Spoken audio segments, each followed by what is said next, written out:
Olá, eu sou Dina Makiyama, eu sou desenvolvedora de líderes e eu venho postando essas aulas há bastante tempo. Se você quiser acompanhar todo o conteúdo das minhas aulas de desenvolvimento, de liderança, de trilha de carreira, deixa seu like aqui embaixo e me siga no canal. E aí a gente vai poder compartilhar aí o aprendizado que eu tenho ao longo desses anos com você, sobre liderança, sobre desenvolvimento de equipe, sobre desenvolvimento de pessoas.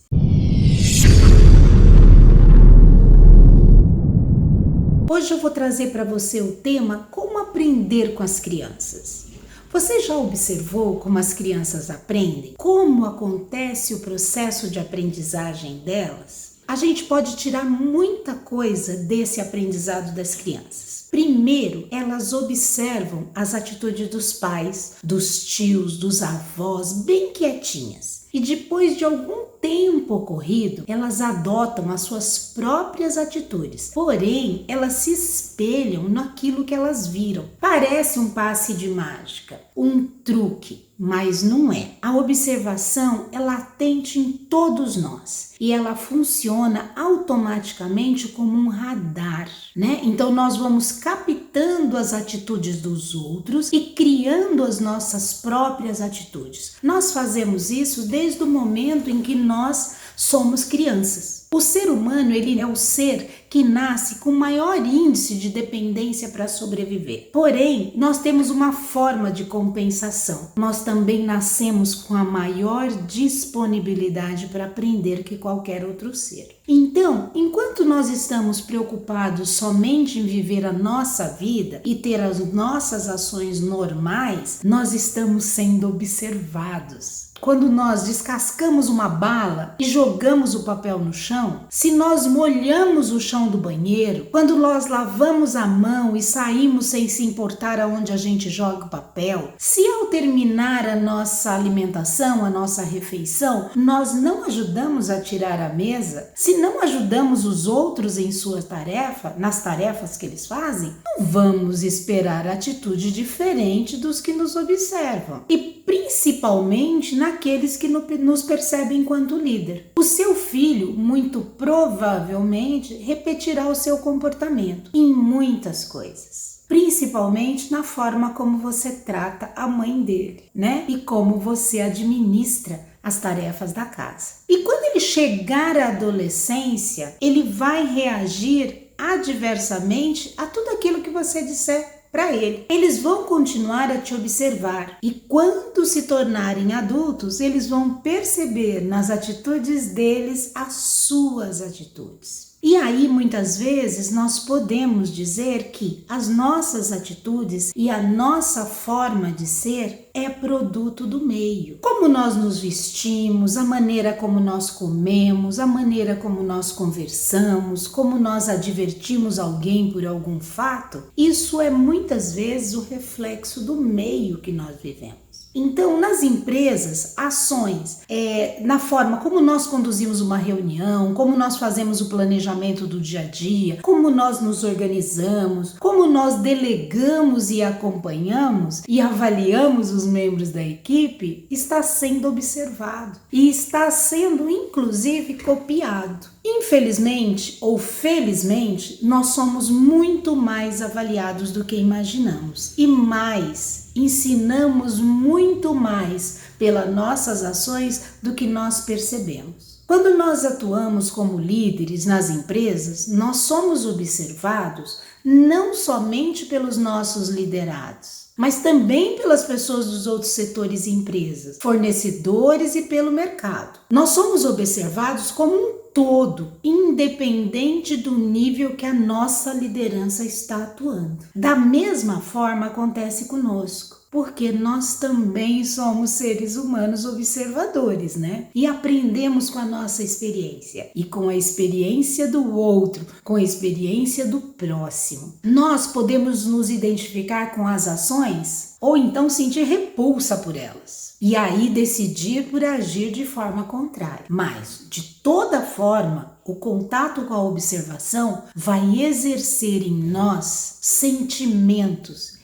interferência na forma como nós agimos. Nós sempre vamos ter pessoas que vão nos ser de extrema valia em nosso processo de desenvolvimento. Um líder que admiramos e que nós nos espelhamos. Espelhar, a palavra já diz. Nós copiamos aquilo que ele é. Nós exercemos influência uns nos outros e também captamos as influências deles. Por isso que nós interagimos com o meio e a gente não pode esquecer disso. Ao mesmo tempo, em que uma parte é construída por essa interação das duas partes, da nossa com a do outro, existe uma parte que se mantém sem mutação e com baixa alteração. Essa parte é a nossa personalidade. É a forma como a gente enxerga a forma de agir do outro. Isso tem a ver com a nossa personalidade. Então, nós somos formados de duas sementes em uma só. Nós somos formados da percepção que a gente tem do mundo e do outro e da nossa própria personalidade. Por isso reagimos de formas tão diferentes. Por isso que dois irmãos, criados na mesma casa, pelos mesmos pais, vivendo as mesmas experiências, o mesmo aprendizado, vão reagir diferentemente dependendo da situação. Não vão ser cópias. Por quê? Porque o meio sofre a influência da nossa personalidade e vice-versa. Então, para ser um líder, para ser um exemplo, para ter seguidores, a gente precisa estar atento àquilo que a gente evidencia, aquilo que a gente demonstra e aquilo que a gente a gente não pode esquecer que são dois em um só.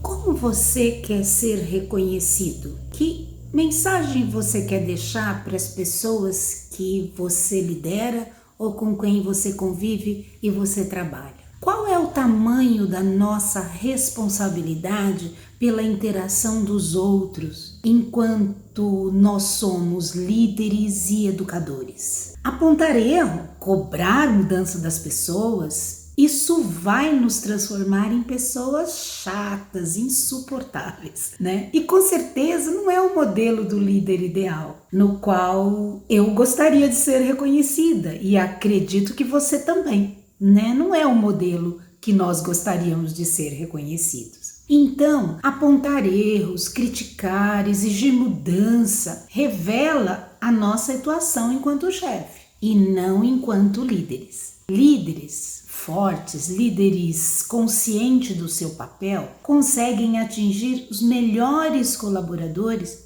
pelo seu exemplo. Então, atuar de maneira exemplar vai auxiliar você na construção de uma equipe com valores de alto nível. Por quê? Porque a equipe é a fotografia do líder que conduz. Nossos filhos, eles são a fotografia de nós mesmos, Nós não podemos mudar os outros, mas nós podemos nos colocar como exemplo das ações que gostaríamos de receber dos outros.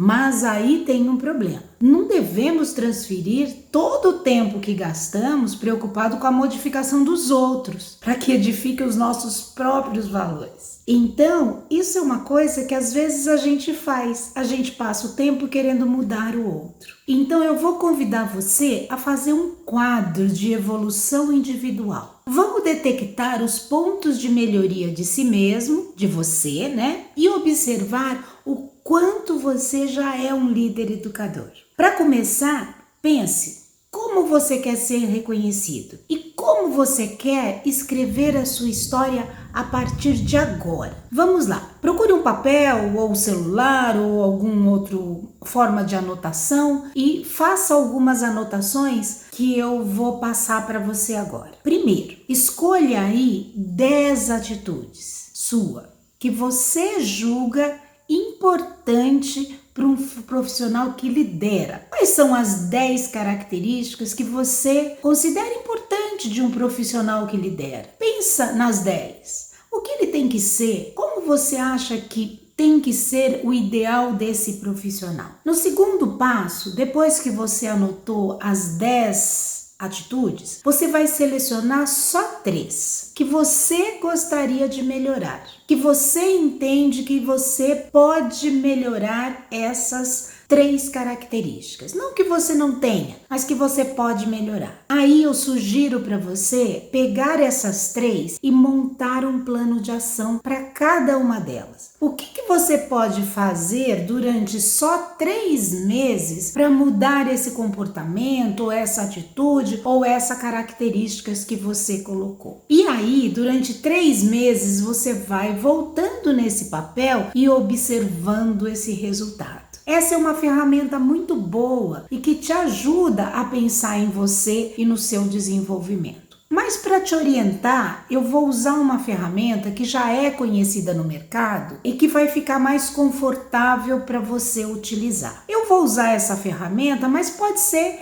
que ela não signifique muito, que você queira usar a sua. Não tem problema. A gente vai falar sobre essa ferramenta e que ela pode te auxiliar a fazer aí uma reciclagem contínua, né? De tudo aquilo que você precisa se desenvolver como líder. Vamos lá? Eu gosto muito, quando eu penso em planejamento de ações, utilizar a ferramenta 5W e 2H. Eu sei que hoje em dia existem ferramentas muito mais modernas e mais complexas, mas eu sempre penso que o simples muitas vezes é muito mais prático e fácil, certo? Então, o que é o 5W e o 2Hs? É uma ferramenta simples, mas ela é bem eficaz para ajudar no planejamento e no controle de tarefas, ou na execução de um plano de ação para melhorar atividades específicas, né? Então, eu quis trazer para vocês porque assim ajuda a estruturar o plano de desenvolvimento. Essa ferramenta, ela tem 7 letras em inglês, 7 letras W, né? E elas estão atreladas a 7 questões. E quando você responde essas 7 questões, elas te auxiliam no direcionamento das ações que você vai fazer. Então é simples, né? Então essas 7 letras, elas vão nos direcionar. A primeira letra é what, significa o quê? O que será realizado? Então, quando eu vou fazer um plano de ação, eu preciso pensar o que eu vou realizar. Aqui você coloca a ação em si. E aí a segunda letra é why, por quê? Né? Por que fazer? Aqui você vai colocar a justificativa das ações no segundo campo. Ué, onde? Onde essa ação vai se dar? Ali nós vamos citar o local onde nós vamos realizar essa ação. When, quando? Quando essa ação será feita? É muito importante. Aqui você vai definir os prazos, as datas, os horários que você vai fazer essa ação. Quem? Quem está envolvido? É muito importante. Aqui você vai atribuir o responsável da ação. How é o primeiro H. Como? Como que isso será feito? Cada ação vai exigir um processo ou um critério que você vai ter que descrever para que ele possa ser acompanhado. How much? Essa eu acho a pergunta mais importante. Quanto? Quanto que você vai gastar? Qual vai ser o investimento para que essa ação se concretize? Cada ação vai receber o valor necessário para a execução. Então, a resposta dessas questões vai trazer clareza e simplicidade na execução do seu plano de ação. Mas é importante que você saiba que para tudo isso você precisa ter um início. E esse início, ele vem com a pergunta que eu te fiz no começo dessa aula. Qual história você está escrevendo? Como está o seu comportamento diante das pessoas? Como você quer ser reconhecido? Como uma pessoa importante ou mais ou menos será a forma como as pessoas vão lembrar de você? Qual o legado que você está deixando? Tudo que você ensina obrigatoriamente deve ser aplicado na sua vida pessoal e na sua vida profissional. Por quê? Porque nós estamos sempre sendo observados durante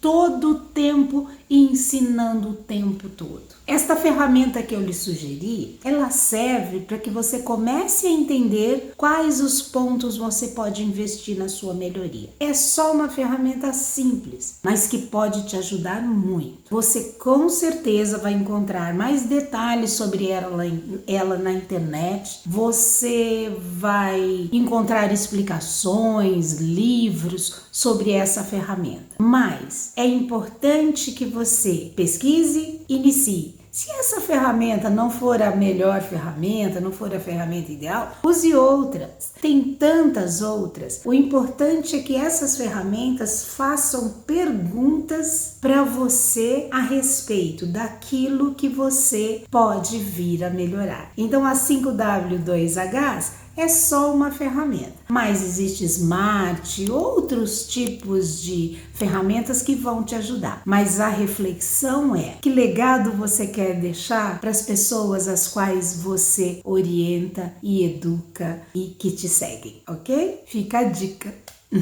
Um abraço.